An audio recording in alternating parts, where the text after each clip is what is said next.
Chers amis, je profite de cette occasion pour faire un droit de réponse à l'adresse de Madame la députée Estelle Youssoufa de Mayotte et également à Monsieur Daniel Cohn-Bendit, ancien député européen, sur des émissions que j'ai vues sur, il me semble que c'est CNews. Donc, on ne peut pas attendre que le gouvernement comorien sorte de son coma, du coma dans lequel il se trouve, parce que ça fait depuis un bon moment. On voit dans les médias français le développement des narratifs mensongers et on voit des gens qui radotent n'importe quoi, accusant les Comoriens de tout et même, à ma grande surprise désagréable, j'ai vu l'ancien député français, Daniel Cohn-Bendit, qui parle de grand remplacement à Mayotte. Grand remplacement de la population comorienne dans son propre pays, dans son propre archipel. C'est quand même inquiétant parce qu'on voit que des grandes figures de la gauche se sont mis également à utiliser exactement le même narratif comme l'extrême droite, ce qui démontre que les frontières idéologiques qui deviennent de plus en plus poreuses. Et j'ai vu également Mme Estelle Youssoufa qui était en train d'expliquer que les Comores contestent la souveraineté française de Mayotte et que l'État comorien envoie sa population qu'il instrumentalise pour aller déstabiliser le département. Et également, elle explique que la moitié de la population de Mayotte est d'origine étrangère, ce qui me fait sourire puisque je ne pense pas qu'il existe nulle part ailleurs dans le monde une telle configuration où on dit qu'une population étrangère est la moitié de la population est d'origine étrangère. C'est bien la preuve que ces Comoriens qui sont dans l'ensemble des 4 îles de cet archipel des Comores sont chez eux et qu'à chaque fois qu'on essaie de nous expliquer que finalement c'est une pression, c'est de l'immigration clandestine, je voudrais juste répondre, et j'ai vu que sur le plateau de CNews, il y avait un intellectuel, Luc Ferry, ancien ministre de l'Éducation. Souvent je regarde, je me dis, mais comment se fait-il que des intellectuels peuvent faire preuve d'une ignorance crasse ou voire même une malhonnêteté intellectuelle? Parce que je suppose que quelqu'un comme Luc Ferry ou quelqu'un comme Daniel Cohn-Bendit, c'est des gens qui savent très bien que les Comores c'est un État souverain et qu'il n'y a que les Nations Unies dans ce monde qui reconnaissent la souveraineté des États et que les Comores sont reconnus au niveau des Nations Unies depuis le 12 novembre 1975 en tant qu'entité étatique et juridique de droit international, composée de 4 îles, Mayotte, Anjouan, Moélie et la Grande Comore. Et que celles et ceux qui prétendent que Mayotte est française, ils doivent se souvenir quand même que depuis 1975 jusqu'à 1994, la France est condamnée plus de 14 fois par des résolutions des Nations Unies. Parmi ces résolutions, non seulement il y a eu ces 14 résolutions de condamnation, mais la France était obligée d'utiliser son veto le 6 février 1976 pour bloquer une résolution contraignante du Conseil de sécurité. D'ailleurs, c'est le seul veto français sans le soutien des autres pays alliés occidentaux.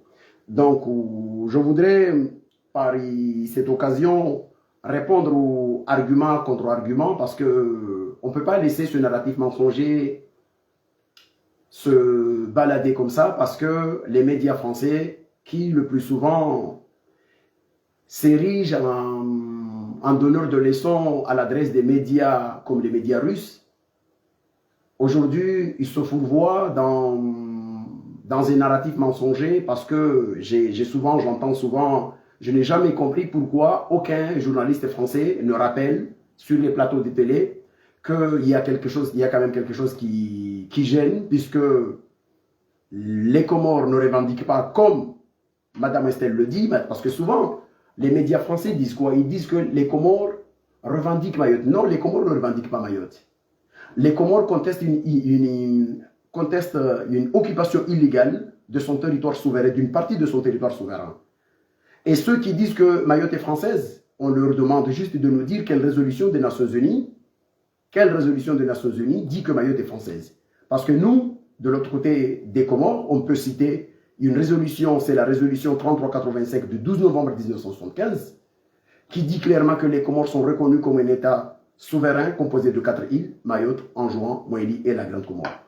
Ces mêmes médias français qui, le plus souvent, brandissent les 2 condamnations, ou voire même 3 condamnations non contraignantes de l'Assemblée générale des Nations Unies, condamnant à juste titre l'occupation ou l'agression criminelle de la Russie de l'autre côté de l'Ukraine, ils oublient les 14 condamnations contre l'État français.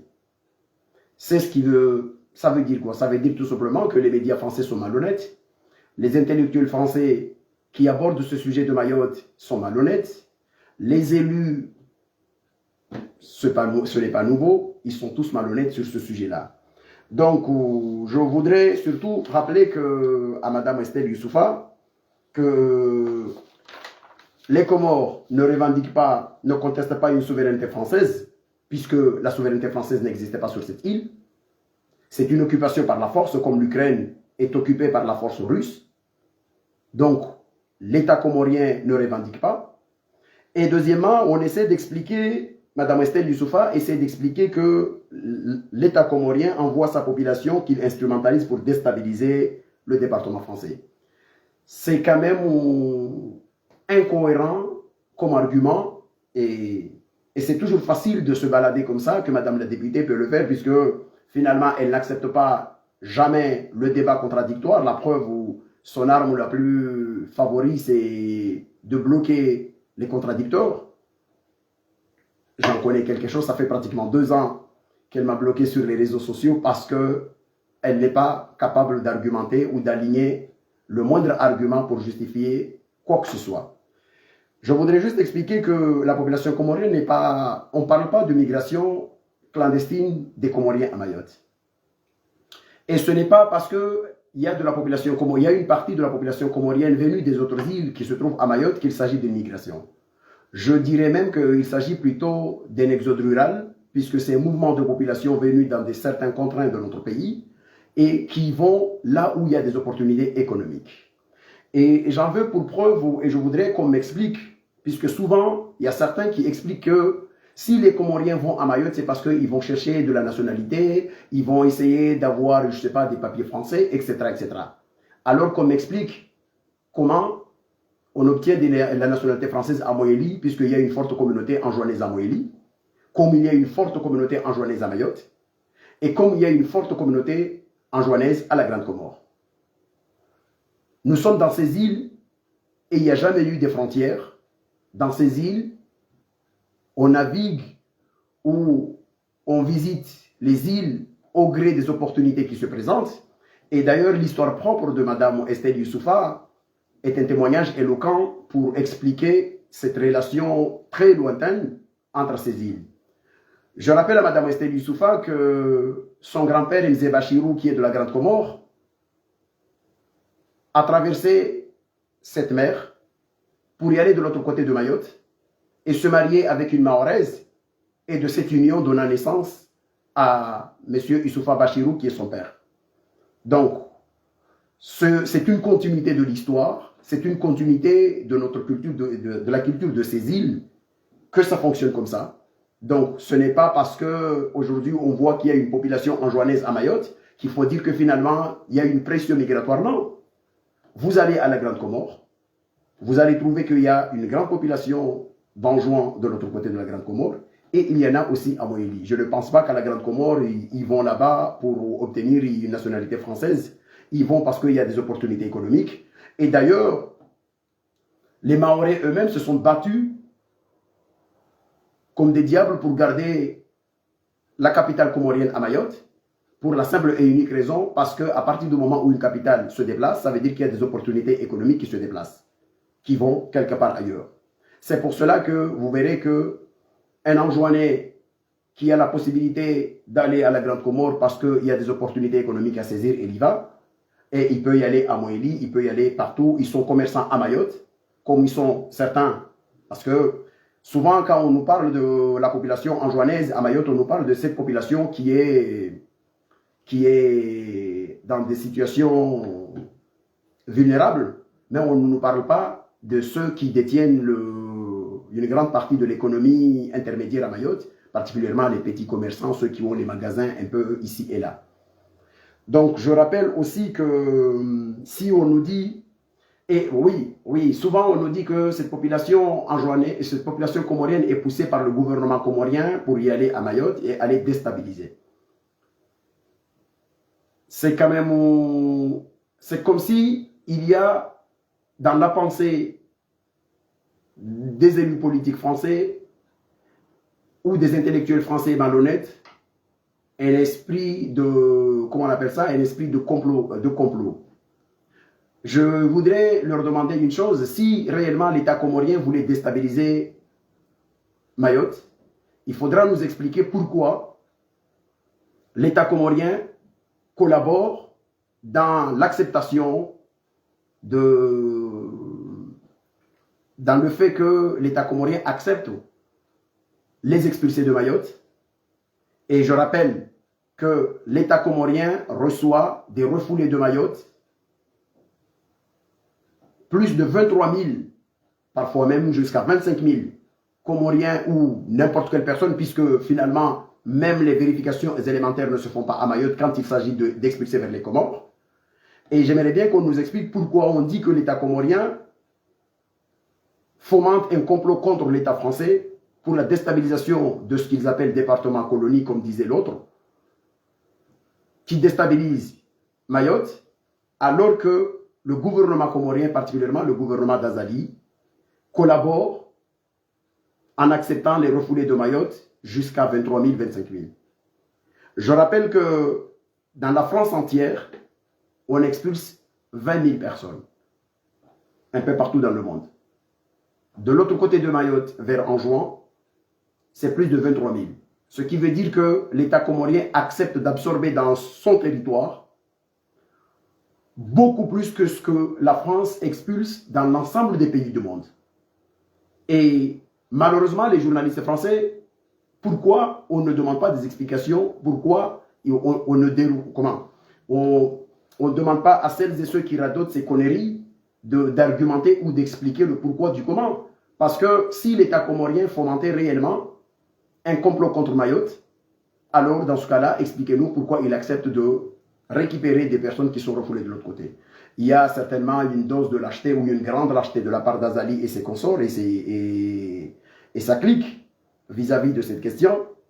Et Estelle Youssoupha doit savoir que Azali et lui et elle, ils travaillent sur le même bord, puisqu'ils sont tous les deux en train de travailler contre les intérêts de l'État comorien sur cette question-là. Donc, j'ai voulu surtout particulièrement rappeler ces choses-là et rappeler que à chaque fois que vous pouvez vous balader seul, sans contradicteur, mais on ne lâchera jamais, on vous rappellera toujours, en espérant qu'un jour, des journalistes français ramassent la dignité qui leur manque aujourd'hui pour rehausser le débat et de toujours rappeler qu'il y a des résolutions des Nations Unies. Jusqu'au jour où on viendra nous dire que les Nations Unies n'est qu'un groupe terroriste quelque part qui a émis des fatwas qu'on appelle des résolutions, alors dans ce cas-là, on cessera, nous, enfants des Comores, de citer les résolutions des Nations Unies, mais tant que les Nations Unies restent cette institution internationale, capable, qui est la seule, dotée d'une capacité de reconnaissance de la souveraineté des États, nous continuerons toujours à citer ce dossier. Et de rappeler qu'un Comorien qui se trouve en Anjouan à la Grande Comore, à Moélie et à Mayotte, il se retrouve sur le territoire souverain de l'État comorien. Et par la même occasion, quand j'entends M. Cohn-Bendit qui nous parle d'un grand remplacement, je me demande, on va remplacer qui? Parce que lorsque les théoriciens de l'extrême droite nous rappelaient qu'ils craignaient le grand remplacement, puisque l'extrême droite, quand il parle du grand remplacement, ça veut dire qu'il parle particulièrement des musulmans ou des personnes qui sont venues d'autres contraintes que les contraintes européens. Il parle mais les mêmes où ils détestent à mort l'islam de l'autre côté de l'Europe ici, mais ils adorent l'islam tropical de l'autre côté de Mayotte, puisque les mêmes qui chient sur l'islam ici, quand ils vont de l'autre côté de Mayotte, ils oublient que les valeurs de cette île sont des valeurs profondément et intrinsèquement 99% ou 95% des valeurs musulmanes.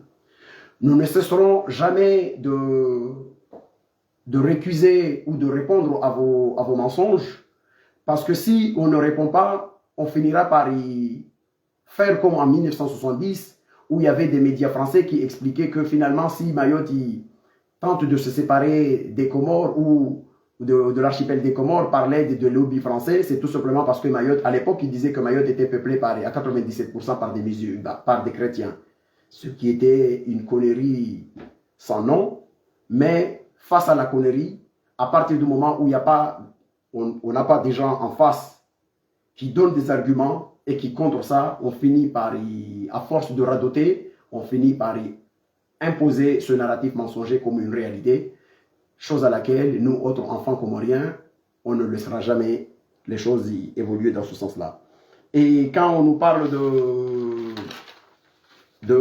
oui, souvent on nous dit que finalement, Estelle Youssoupha, elle explique que les Comores déstabilisent, instrumentalisent le mouvement migratoire pour déstabiliser le département colonie maoré, je mets entre guillemets, puisque je ne pense pas que ce territoire, quel que soit, même si il finisse un jour par ériger Mayotte comme la capitale de la France, il restera toujours un territoire occupé. Je rappelle que c'est, pour le cas des Comores, ce n'est pas une vue d'esprit comme vous le faites. Pour l'État comorien, Mayotte, la France se sert de Mayotte comme tête de pont pour la déstabilisation des Comores. Et ça, ce n'est pas une vue d'esprit, mais c'est une réalité. C'est une réalité déjà parce que c'est depuis Mayotte que l'ensemble des coups d'État pour déstabiliser les Comores et assassiner des présidents comoriens se font. Bob Denard et ses chiens de guerre passent par Mayotte pour aller assassiner Ali Swali au mois de mai 1978. Et c'est de là-bas également qui se prépare à déstabiliser par plusieurs tentatives de coup d'État aux Comores. Et ce sont les mêmes mercenaires français qui ont assassiné le président Ahmed Abdallah aux Comores le 26 novembre 1989. Donc, quand nous, Comoriens, on dit que l'État français déstabilise l'État comorien, à partir de Mayotte, ce n'est pas une théorie, ce sont des faits historiques. Ce sont des faits qui sont là. La déstabilisation sur le séparatisme enjoinné a été fomentée depuis Mayotte. Et ce sont le relais des anciens militaires français aux Comores qui ont déstabilisé l'État comorien en 1997 avec la déclaration de l'indépendance indigne qui a été faite au niveau d'Anjouan, et aussi ce sont ces mêmes militaires, anciens militaires français, qui ont fait hisser ici et là des drapeaux français pour dénigrer la question de la revendication comorienne sur l'île comorienne de Mayotte. Donc nous, de l'autre côté des Comores, quand on dit nous autres, on explique que l'État français se sert de Mayotte pour déstabiliser l'État comorien. Ce sont des faits. Il ne s'agit pas là d'une théorie complotiste, il s'agit d'une réalité historique. Les mercenaires français qui interviennent aux Comores pour déstabiliser les Comores passent par Mayotte, et c'est de là-bas qu'ils s'organisent pour aller déstabiliser ou assassiner des politiciens comoriens ou des autorités et des chefs d'État comoriens. Donc la déstabilisation, c'est plutôt de l'autre côté que les Comores le subissent. Deuxième élément, je voudrais rappeler aussi que le plus souvent, ce que les Mahorais font sur le refus de scolariser des enfants comoriens qui, malheureusement, à force de leur refuser l'éducation, malgré le fait que le droit à l'instruction est un droit fondamental en France pour un enfant de 3 ans jusqu'à 16 ans, obligatoire, Ce sont ces enfants-là qui sont devenus, par moment ou permanent, de façon permanente, l'enfer malheureusement de l'ensemble de la population qui habite à Mayotte. Quand je dis de l'ensemble de la population qui habite à Mayotte, parce que je le dis comme ça, parce que cette violence qui s'abat sur Mayotte, qui est inadmissible, perpétrée par ces jeunes délinquants, c'est une violence qui est fabriquée indirectement par le refus de scolariser ces enfants. Quand on choisit d'essayer l'ignorance là où on aurait pu mettre de l'éducation pour faire de ces enfants des contribuables mahorais, vous avez choisi de ne pas les éduquer et le lendemain, vous vous étonnez que ces gens-là ne sont pas devenus des ambassadeurs de la paix, mais ils sont devenus l'enfer pour celles et ceux qui habitent dans cette île. Et je rappelle aussi que dans ces îles, il y a toujours eu des opportunités à saisir. À partir du moment où l'éducation était plus bas à Mayotte, des familles envoyaient leurs enfants de l'autre côté des Comores. Le sénateur Sed Marouali a fait des études aux Comores. L'ancien sénateur de Mayotte, Abdallah Sani, a fait des études aux Comores. L'ancien député Ibrahim Aboubakar a fait des études aux Comores. J'en connais d'autres, des joueurs de foot, ou parfois même je vois leurs femmes qui sont dans des collectifs ou dans ces collectifs un peu xénophobes et violents. Et ils oublient que leurs maris ont fait des études aux Comores, alors qu'on était déjà dans cette situation, puisque les années 80, les années 85, 86, 87, les Gianfar Larouza, les Bali, etc., ils ont fait des études là-bas. Donc, à cette époque-là, les Comoriens n'ont pas refusé de donner d'accepter à ce que Sed Marouali fasse des études aux Comores ou d'autres fassent des études aux Comores. Mais vous avez choisi, malheureusement, aujourd'hui, de ne pas prendre au sérieux ce dossier et on s'étonne que les choses deviennent de plus en plus incontrôlables. Et je voudrais aussi demander aux médias français de nous expliquer c'est à partir de quelle année Mayotte est devenu un archipel. Puisque, si nos mémoires sont bonnes, on se souvient que Mayotte était une île depuis des années. La consultation des Comores, c'était la consultation des populations de l'archipel des Comores. Et parce qu'on demande ça pour qu'on puisse, à un moment ou à un autre, rebaptiser aussi Moélie comme étant un archipel, et même en jouant comme étant un archipel. Et pourquoi pas Madagascar, puisque à Madagascar, il y a Madagascar, la grande île, il y a l'île de Sainte-Marie à côté, il y a Nosibé. On peut tous dire aussi également que Madagascar, c'est un archipel. Et je rappelle à ces journalistes qui font preuve d'une ignorance crasse et qui adoptent sans réfléchir les éléments de langage de ces politiciens véreux, que l'archipel de Seychelles voisin est constitué par 115 îles. Vous pensez, selon vous, qu'aux Seychelles, on peut constituer combien d'archipels?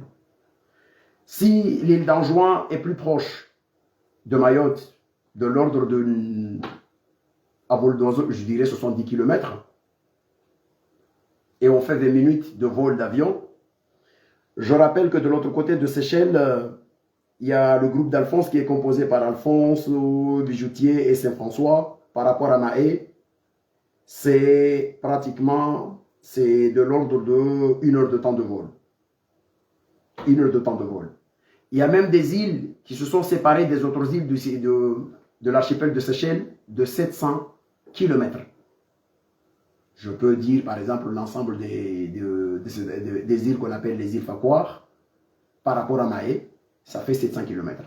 Et pourtant, on parle de Seychelles, d'un seul archipel de Seychelles.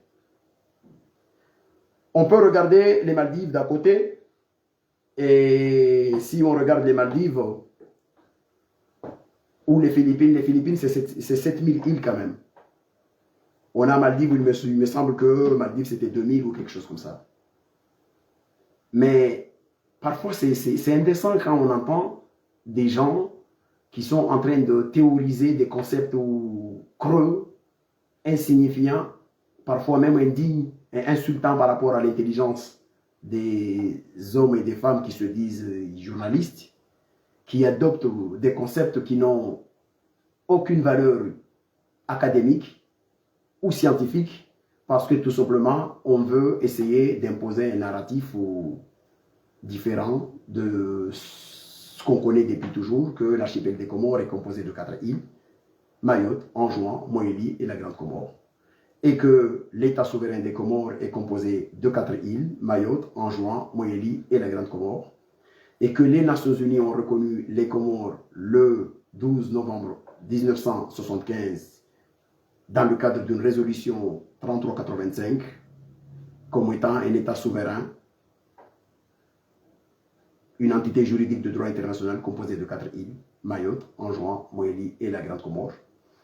Et que quand j'entends Estelle Youssoupha dire que nous, à Mayotte, on a voté, on a été consulté, on a voté plusieurs fois, et qu'ils disent qu'ils étaient français depuis 1841.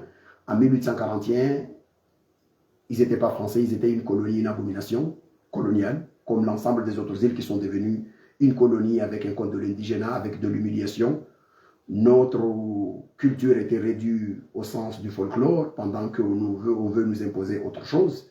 Si quelqu'un pense qu'à cette époque-là, on était français, donc il doit aller reformater son cerveau. Puisqu'aujourd'hui, on est français, ceux qui ont la nationalité française, ils sont français parce que nous avons les mêmes droits que nos concitoyens, compatriotes français de n'importe quelle région de France ou d'ailleurs, alors qu'à cette époque, nos parents n'avaient pas, ou nos arrière-grands-parents n'avaient pas le même statut. Donc tout ça, c'est pour essayer d'expliquer et surtout de dire à n'importe quel enfant comorien, qu'il soit franco-comorien ou qu'il soit comorien tout court, de ne jamais laisser ce narratif mensonger sans donner une réponse adéquate et toujours rappeler à chaque fois qu'on radote des conneries de ce genre, rappeler des faits historiques, rappeler des résolutions des Nations Unies, et rappeler aussi que parmi les résolutions condamnant la France sur la question de l'occupation illégale de Mayotte, il y a des résolutions, notamment des résolutions qui ont condamné non seulement l'occupation, mais elles ont aussi condamné par anticipation toute forme de consultation qui se fera dans cette île au nom de la France, parce qu'il s'agira tout simplement d'une organisation ou d'une consultation électorale organisée par une puissance occupante et aux yeux et au regard du droit international, ça s'appelle « c'est nul et non avenu ». Voilà, chers amis, j'ai voulu, comme je me suis fait devoir de ne plus jamais laisser sans réponse ce narratif mensonger, j'ai voulu venir y répondre à Madame Estelle Youssoupha et à Daniel Cohn-Bendit et à d'autres figures de la gauche qui commencent à adopter ce narratif ou à faire comme si les Nations Unies n'existent pas. Si un jour il y a un politicien français qui nous parle de Mayotte française, etc., la seule chose qu'on leur demande, c'est que si les Nations Unies signifient quelque chose pour eux, si ça signifie, ça n'a aucun sens, alors c'est pas grave. Laissons chaque État qui a les moyens d'occuper ou de violer le droit international ou même d'assassiner qui ils veulent, de faire ce qu'ils veulent, parce qu'il n'y a pas de droit international, c'est la loi du plus fort. Mais si les Nations Unies, c'est une institution respectable qui est là pour dire le droit international malgré qu'il n'est pas parfait aujourd'hui, alors nous continuerons toujours à dire que la présence de la France dans cette zone de l'océan Indien en occupant Mayotte est une violation du droit international, est une occupation illégale d'une partie du territoire souverain de l'État des Comores. Et que cette occupation constitue l'objet de tous les malheurs qui accablent les Comores de l'autre côté.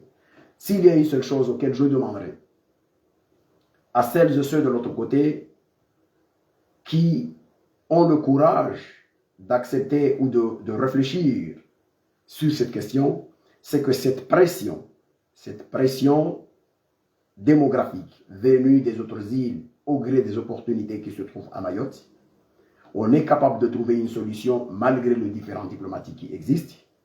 Cette solution n'est ni plus ni moins que de laisser de l'autre côté des Comores, de faire cesser l'ingérence française dans les affaires internes des Comores, au point de soutenir un régime criminel qui est de l'autre côté, c'est le régime d'Azali, qui spolie le suffrage du peuple comorien, alors que si on laisse le peuple comorien s'exprimer et choisir en son âme et conscience un régime ou un pouvoir qui porte un vrai projet, qui redonnera la dignité au peuple comorien et qui redonnera espoir à sa jeunesse, alors aucun Comorien ne manifestera cette volonté de quitter son île pour aller ailleurs. Qu'il quitte en juin pour aller à la Grande Comore ou à Moélie ou à Mayotte, ça ne se fera pas parce qu'il trouvera les opportunités dans son propre île.